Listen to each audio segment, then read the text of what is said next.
নমস্কার বন্ধুরা, আশা করি আমার ফার্স্ট ভিডিও দেখে আপনারা এইটুকু তো বুঝতেই পেরেছেন export import business is a good business আর এটা শুরু করাই যেতে পারে।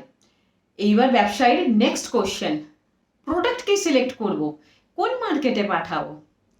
আজকের ভিডিও এই টপিকটা নিয়েই, প্রোডাক্ট মার্কেট। চলুন শুরু করা যাক। Learn for allotted.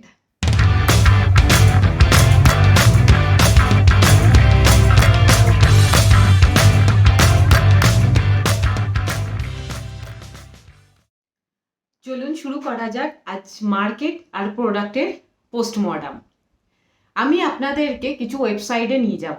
আপনি যদি সেই ওয়েবসাইটে গিয়ে আমার প্রসেসটা ফলো করেন তাহলে উইদাউট এনি গাইডেন্স, কারোর সাহায্য ছাড়াই আপনি প্রিলিমিনারি একটা ডিসিশন নিতেই পারবেন কোন প্রোডাক্টটা আমার সিলেক্ট করা উচিত আর কোন মার্কেটে সেটা এক্সপোর্ট করা উচিত। যাই হোক, এই ওয়েবসাইটে নিয়ে যাওয়ার আগে আমি আজকে আপনাদেরকে দুটো ওয়ার্ডের সাথে ইন্ট্রোডিউস করাবো, যেটা হচ্ছে খুব দরকার। ওই দুটো ওয়ার্ড না বুঝলে বাকি ভিডিওটা আপনি বুঝতে পারবেন না। First one is HS code. HS কোডটা ফরেন ট্রেড या ইন্টারন্যাশনাল বিজনেসে ইউজ করা হয়। কোনো প্রোডাক্ট, যে প্রোডাক্ট আমরা এক্সপোর্ট ইম্পোর্ট করছি সেই প্রোডাক্টটার কিছু স্পেসিফিকেশন ক্যারেক্টারিস্টিক বোঝানোর জন্য। এখানকার কান্ট্রির প্রোডাক্টটাকে, এখানকার কান্ট্রির লোকজনের দেওয়া প্রোডাক্টটাকে যে নাম দিয়ে ডাকে, অন্য কান্ট্রির লোকজনেদের অবভিয়াসলি তার ল্যাঙ্গুয়েজ আলাদা হবে। তো এক তো মানে আরামসে কমিউনিকেট করবার জন্য এই প্রোডাক্টের এইচএস কোডটা ইউজ করা হয়। সেকেন্ডলি সরকারও বুঝতে পারে যে এক্সপোর্ট ইম্পোর্ট যে হচ্ছে যে প্রোডাক্টটা, সেটা বেআইনিভাবে মানে বেআইনি প্রোডাক্টের হচ্ছে কিনা ইয়া আইনতভাবে হচ্ছে কিনা, এবং সেই অনুযায়ী সরকার দুটো দেশেরই সরকার চার্জ করে এক্সপোর্টার আর ইম্পোর্টারের থেকে। এবারে এইচএস কোড জিনিসটা কি? এইচএস কোড কিছু না, ধরে নিন বংশ পরিচয়। যেমন আমরা বলি না, কোন একটা নাম ধরে নিন, মনিকা হালদার ঘোষ। হালদার মানে হচ্ছে ওর ওটা বৃত্তি পরিচয়, ঘোষ সাপোজ ও শ্বশুরবাড়ির টাইটেল রেখেছে, তো এটা বংশ পরিচয়। ঠিক এমনি এইচএস কোডে আমি একটা এক্সাম্পল দিচ্ছি। 09টাকে টেকনিক্যালি চ্যাপ্টার বলে, ওটা ছেড়ে দিন। 09টা ডিনোট করছে কফি টি, এই মানে পুরো ফ্যামিলিটাকে।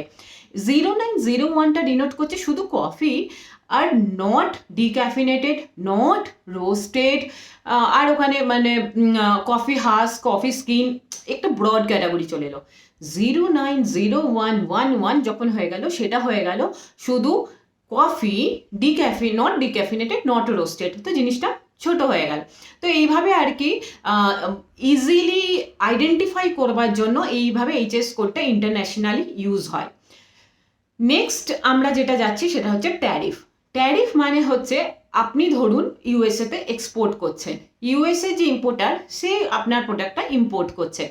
ইউএসএ সরকার সেটা দেখবে যে প্রোডাক্টটা ইম্পোর্ট করছে সেই প্রোডাক্টটা মানে ইম্পোর্ট করা উচিত না ইম্পোর্ট করা উচিত না। এবারে যদিও মনে করে হ্যাঁ আমাদের দেশের দরকার, এটা ইম্পোর্ট করা উচিত, তাহলে ও সেটা এনকারেজ করবে এবং ট্যারিফ যেটা মানে ও যে চার্জটা করবে ওই ইম্পোর্টারের থেকে সেটা কম করবে। আর যদি ওর মনে হয় যে না আমার এটা ইম্পোর্ট করাটা ঠিক না, আমার কান্ট্রিতে প্রবলেম হতে পারে, ও তখন সেটা ডিসকারেজ করবে। আর ডিসকারেজ করবার জন্য ও তখন ট্যারিফ যেটা আছে চার্জটা বেশি নেবে। এটা হচ্ছে ট্যারিফ। তো যাই হোক, এই দুটো ওয়ার্ড। এবং আর একটা কথা আমি বলে রাখি, এইচএস কোডটাতে যেমন প্রথমে আমি বললাম 0901 090111, এটাকে আর কি একটা চ্যাপ্টার হেডিং সাব হেডিং হয়ে গেল, আর লাস্ট দুটো ডিজিট ইউজ করা হয় যেটা দিয়ে ট্যারিফটা বোঝা যায় যে সরকার কতটা ট্যারিফ মানে ওইটাতে কতটা ট্যারিফ নিতে চাইছে, মানে টু ডিসকারেজ অর এনকারেজ ওই বিজনেসটা করবার জন্য। তো এইভাবে আর কি লিঙ্ক হচ্ছে পুরো ব্যাপারটা। এবারে চলুন দেখা যাক ওয়েবসাইটে যে আপনি কিভাবে প্রোডাক্ট চুজ করবেন আর কিভাবে মার্কেট চুজ করবেন। Let's go. তাহলে আমরা চলে এসেছি ফার্স্ট ওয়েবসাইট। আমি যেমন বলেছিলাম, ফার্স্ট ওয়েবসাইটের নাম হচ্ছে West Bengal industrial development corporation. ঠিক আছে, এইরকম দেখতে ওয়েবসাইটটা। এই যে এই ওয়েবসাইটটা এরকম দেখতে। এখানে সবার প্রথমে আমরা চলে যাব এক্সপোর্টে। এবারে এক্সপোর্টে চলে গেলাম, আমার এটা এক্সপোর্টটা খোলাই আছে। যাই হোক, এবার এক্সপোর্টে চলে এসে আমরা এখানে এই ডেটাটা ছেড়ে দিন, আমরা মেন দেখবো যে কোন প্রোডাক্টটা এখান থেকে মেনলি এক্সপোর্ট হয়েছে। তো মোটামুটি একটা আন্দাজ আমরা পেয়ে যাব এই চারটা দেখে, কি ফটাফট এক ঝলকে দেখে নেব percentage of share of the Indian যে এক্সপোর্ট হয়েছে তার মধ্যে ওয়েস্ট বেঙ্গল কতটা কন্ট্রিবিউট করেছে, সেখানে বোঝা যাবে যে ওয়েস্ট বেঙ্গল তার মানে কতটা কেপেবল টু কন্ট্রিবিউট, তাই না? ফটাফট এখানে একবার এখানে নজর মেরে নিন। 96, 54, 26, 26, 30, 24, মানে বেশ ভালো মতো ওয়েস্ট বেঙ্গল কন্ট্রিবিউট করেছে। তার মানে আর 96টা বুঝতেই পাচ্ছেন যে মানে ওয়েস্ট বেঙ্গলের বেশ কেপেবল, বেশ পোটেনশিয়াল আছে কন্ট্রিবিউট করবার মতো, ঠিক আছে? তো আমি এটা কি আছে, এটা gloves for use in industry, আর এখানে এই মার্কেটটাও বলে দিই যে মেইন ও জার্মানিতে গেছে, ইউএসএ তে গেছে আর ইটালিতে গেছে। নেক্সট ওয়েবসাইট, ফটাফট এখানে চলে আসুন। এই যে ওয়েবসাইটের এইটা না ডেসক্রিপশনে আমি না লিখে দিয়েছি, এই ওয়েবসাইটের লিঙ্কটা দিয়ে দিয়েছি। ওয়েবসাইটটাতে অনেক ইনফরমেশন আছে, বাট আনফর্চুনেটলি ওয়েবসাইটের লিঙ্কটা খোঁজাটা খুব মুশকিল। যে বিজনেস করবার কথা ভাববে সে যদি এইভাবে লিঙ্ক খুঁজবে মানে তার পক্ষে পসিবলই না। তো ইনফরমেশন অনেক আছে, বাট প্রচন্ড স্ক্যাটার্ড ইনফরমেশনটা। তো আমি চেষ্টা করেছি একটা জায়গাতে সবকিছু নিয়ে আসা। যাই হোক, এবারে এই লিঙ্কে গিয়ে নিচে ডেসক্রিপশন থেকে যাবেন, এই লিঙ্কে যাবেন, গিয়ে এখানে state wise, district wise, port wise, product wise সমস্ত কিছু ইনফরমেশন আছে। আমি এখানে যাচ্ছি ডিস্ট্রিক্ট ওয়াইজ, ঠিক আছে? এখানে চলে গেলাম। এবারে এখানে ফাইন্যান্সিয়াল ইয়ারে বোঝা যাচ্ছে কবে থেকে হয়েছে। সিলেক্ট অলের এটা সরিয়ে ফেলবেন ফটাফট। ওয়েস্ট বেঙ্গল, তারপরে ওয়েস্ট বেঙ্গলের ডিস্ট্রিক্ট থেকে যে কোনো আপনার ইচ্ছা মতো 24 পরগনা, আলিপুরদুয়ার, কুচবিহার, দিনাজপুর, দার্জিলিং, ঝাড়গ্রাম, মালদা, মেদিনীপুর সমস্ত কিছু আছে লেখা। তো যাই হোক, আমি ফার্স্ট একটাই উঠিয়ে নিচ্ছি এখান থেকে। সরি, সিলেক্ট অলটা প্রথমে সরাতে হবে কিন্তু। 24 পরগনা উঠিয়ে নিলাম। উঠিয়ে নিয়ে এখান থেকে কি কি হচ্ছে, এই যে পুরো নাম চলে এলো, তার সাথে এইচএস কোড চলে এলো, ওয়েস্ট বেঙ্গল ডিস্ট্রিক্ট থেকে এইগুলো সমস্ত এক্সপোর্ট হয়েছে। তার মানে এই ডিস্ট্রিক্টটা মধ্যে এই প্রোডাক্ট গুলো এক্সপোর্ট যখন আমরা কেউ করছে, অলরেডি চলছে, তার মানে সেই প্রোডাক্টটা অ্যাভেলেবেল আছে, এই ডিস্ট্রিক্টটা ইনভলভ রয়েছে, ওখানে পোটেনশিয়াল আছে। এবারে আমি এখান থেকে এই যে জুড উড সবকিছু হচ্ছে। হ্যাঁ, গ্লাভস এখানে দেখো, এই যে 24 পরগনা থেকে গ্লাভস গেছে, তার মানে ভালো অ্যামাউন্টের গ্লাভস গেছে কিন্তু। তাহলে আমরা বুঝতেই পারছি যে এর মধ্যে পোটেনশিয়াল আছে গ্লাভসটা। তার মানে হয় না, বানাচ্ছে, ইয়া তো কোথাও থেকে ম্যানুফ্যাকচারার আছে, ইয়া তো কোথাও থেকে ইম্পোর্ট করে আসছে, সেটা লেবেলিং প্যাকেজিং হয়ে পাঠাচ্ছে আর কি। তো এইবারে আমরা দেখবো গ্লাভস যেটা গেছে, আমরা তার মানে বুঝে গেলাম 24 পরগনা নর্থ থেকে গ্লাভস যেতে পারে। আর ওখানকার যারা ইয়াং স্টুডেন্ট, যারা নতুন বিজনেস করার কথা ভাবছে, তারা এই প্রোডাক্টটাকে চুজ করতে পারে। এবারে আমরা এবারে নেক্সট কোয়েশ্চেন কি, কোথায় পাঠাবো? হ্যাঁ, এখানে আমাদের লিখে দিয়েছে গ্লাভস কোথায় পাঠাবে, Germany, USA, Italy. Germany, USA, Italy এখানে লেখা আছে, কিন্তু না সবসময় ডেটার উপরে ভরসা করলে তাহলে আমরা 3টে জায়গায় না পেলাম তো আর কোথায় পাঠাবো, সেটাও আমাদের দেখতে হবে। আর এটাও একটা ব্যাপার যে ডেটাগুলো ঠিক আছে না ঠিক আছে আমরা জানি না। হ্যাঁ, এইটা হয়ে গেল আমাদের সেন্ট্রাল গভর্নমেন্টের ডেটা, এটা হয়ে গেল আমাদের ওয়েস্ট বেঙ্গল গভর্নমেন্টের ডেটা। এইবারে আমি আসছি ইন্টারন্যাশনাল ডেটা, ঠিক আছে? এবারে ইন্টারন্যাশনাল ডেটাতে এবার এখানে আমরা খুঁজবো, এইটা হয়ে গেল ট্রেড ম্যাপ। আমি এখানে না মানে সাইন ইন করে রেখেছি, সাইন ইন করা খুব সোজা, এটাতে আরামসে লগ ইন হয়ে যাবে, কোনো বড় ব্যাপার না। তো ওইটা আর কি লগ ইনটা আপনাদেরকে প্রথমে করে নিতে হবে আর কি। 1 মিনিট, আমার সাইন ইনটা না রয়েছে, ঠিক আছে। অল প্রোডাক্টের জায়গায় ডিলিট করুন, ডিলিট করে আপনার ওটা আমাদের কি ছিল একবার এইচএস কোডটা দেখে নিই আমি। গ্লাভসের 420329। তো এখানে আমরা ধীরে ধীরে লিখবো, দুটো দুটো ডিজিট, 4203, কত দূর এলো, 420329, পুরোটা একসাথে, কারণ কোথাও 4 ডিজিট, কোথাও ইন্টারন্যাশনালি অতগুলো ডিজিট নেয় না। এবার আমরা ইন্ডিয়া থেকে কি করছি, সরি এটা ইম্পোর্ট হয়ে গেছে, এটা প্রথমে এক্সপোর্ট করে নেবেন, কারণ আপনি এক্সপোর্ট করছেন, ঠিক আছে? Export India.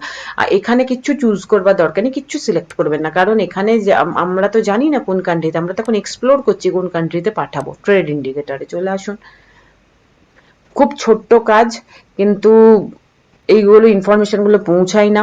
তো যাই হোক, এখানে এদিক ওদিক উল্টা ফুল্টা মানে উল্টো পাল্টা ক্লিক করে দিলে কিন্তু এদিক ওদিক চলে যাবে। তো কোথাও ক্লিক না করে আরামসে শান্তিতে এখানে চলে আসুন। এখানে দেখুন, হ্যাঁ ইউনাইটেড স্টেট ঠিকই বলছে, জার্মানিও তা বলছে, চিলেকে বাদ দিয়ে দিয়েছে, ইটালি বলছে, তাছাড়াও দেখুন ফ্রান্স আছে, স্পেন আছে, অস্ট্রেলিয়া, এইগুলো কিন্তু হয়েছে এক্সপোর্ট এইগুলোতে, তার মানে এই কান্ট্রিগুলোতে আছে।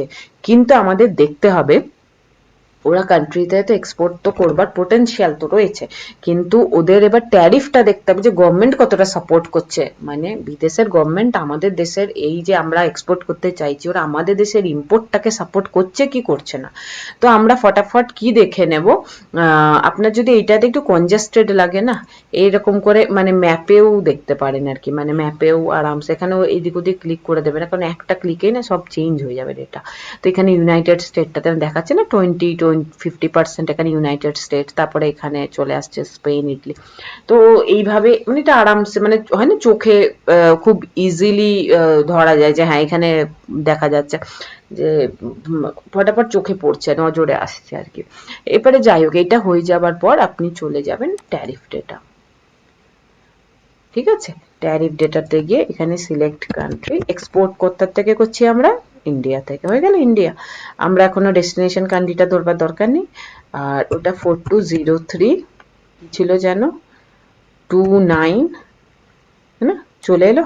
এইবারে এখানে আমরা সার্চ করব যে ওর ট্যারিফটা কিরকম আর কি, মানে ট্যারিফটা এখানে না সমস্ত কান্ট্রি যেমন আসছে, আমি তো আমার যেটা মনে হয় যে এই চার্টে ফটাফট মানে একটু নজরে ফটাফট আসে, এখানে ইউনাইটেড স্টেট কত বেশি, কিন্তু তবুও ওরা ইম্পোর্ট করছে।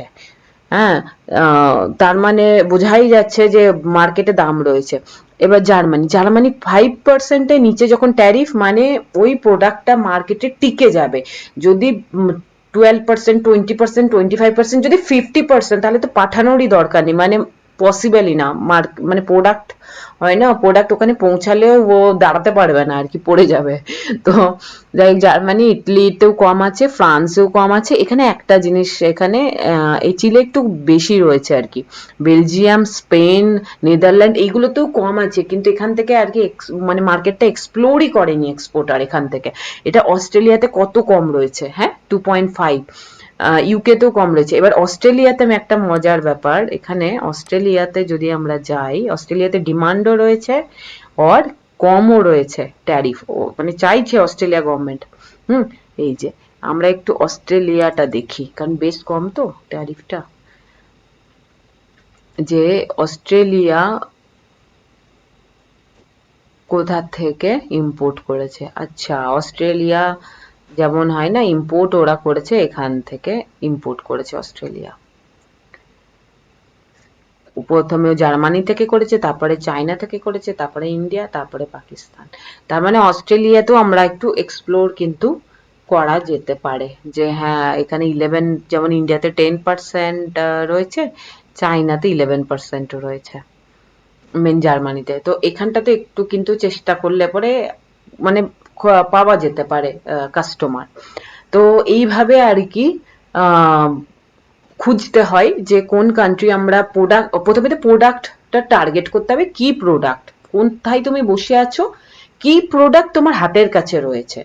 তারপরে টার্গেট করতে হবে যে আমার প্রোডাক্টটা আমি এইভাবে খোঁজো যে প্রোডাক্টটা কিরকম মানে জায়গাতে, মানে হয় না অ্যাভেলেবেল আছে কিনা, ঠিক আছে অ্যাভেলেবেল থাকার পর সেটার ভ্যালু আছে কিনা, করতে কতক্ষণ সময় লাগলো, বেশিক্ষণ সময় লাগলো না। কেউ যদি প্রথমবারও করে তার 2 ঘন্টা 3 ঘন্টা ম্যাক্সিমাম লাগবে একটু রিসার্চ করতে। হুম, এবারে তারপরে আমি তো ইনস্ট্রাকশন দিয়েই দিচ্ছি, সুতরাং খুব বেশি টাইমও লাগবে না। তারপরে এখানে এইচএস কোড, যদি এটাও আমি বলে দিই, ডিজিএফটির এখানে না, ডিজিএফটি সাইডে চলে যাবে, এখানে এইচএস কোড আছে, এইচএস কোডেও এখানে যেমন হয় না এইভাবে লিখতে হবে। গ্লাভস করে এভাবে লিখতে হবে, এবার ওখান থেকে খুঁজতে হবে। এবারে ধরো এখানে হয়তো এতটা মানে অনেক কিছু আসছে, ঠিক আছে কোনো ব্যাপার না। ওখানে আমরা কি দেখেছিলাম, 4203, আমরা হয়তো দেখলাম এখানে লিখলাম এইভাবে 4203, এই যে এই চলে এলো 420329, এই এখানে এইগুলোও রয়েছে যে gloves for use in industry চলে এলো। তো এখান থেকে এইচএস কোডও খুঁজতে, মানে এইচএস কোড এখান থেকে খুঁজতে হবে। এখানে যদি এটা ডিসকভারে যাও তাহলে এখানে আরো আরো অনেক কিছু দেখতে পাবে, যে হ্যাঁ এই যেমন দেখাচ্ছি আমি একটা জিনিস, এই যে এক্সপোর্টিং, কি exporting state, see West Bengal কত উপরে, তার মানে ওয়েস্ট বেঙ্গল কতখানি পাওয়ারফুল এই এই 42টাতে, মানে আর্টিকেল অফ লেদার আর এই 42টাতে। তার মানে এখানে বোঝাই যাচ্ছে যে ওয়েস্ট বেঙ্গল থেকে এইগুলো পাঠানো যেতেই পারে, তাই না? তো যাই হোক, এইভাবে আর কি একটুখানি 1-2 দিন প্রথমে এই মার্কেট রিসার্চ করতে হবে। মার্কেট রিসার্চ করবার পর, হয় না, তারপরে ডিসিশন নিতে হবে কোন প্রোডাক্ট আমি এক্সপোর্ট করব, তার ট্যারিফ কিরকম। জিনিসটা কঠিন না, জিনিসটা খুব ইজি, শুধু একটু আমাদের স্ট্র্যাটেজিক্যালি প্ল্যান করতে হয়, আর কিছুই না। ঠিক আছে, যারা ফার্স্ট টাইম এক্সপোর্টার তারা তো আমি মানে এটাই অ্যাডভাইস দেবো যে তারা যেন এই প্রসেসটাতেই যায়। ইভেন যারা স্পেশালি বিবিএ করছে, এমবিএ করছে, এখন স্টুডেন্ট হয়তো বিজনেস করার কথা ভাবছে, এবং করাই উচিত ইন্টারন্যাশনাল বিজনেস নিয়ে যারা করছে, তারা তো অবভিয়াসলি এই মানে এই প্রসেসটা থ্রুতে যায়।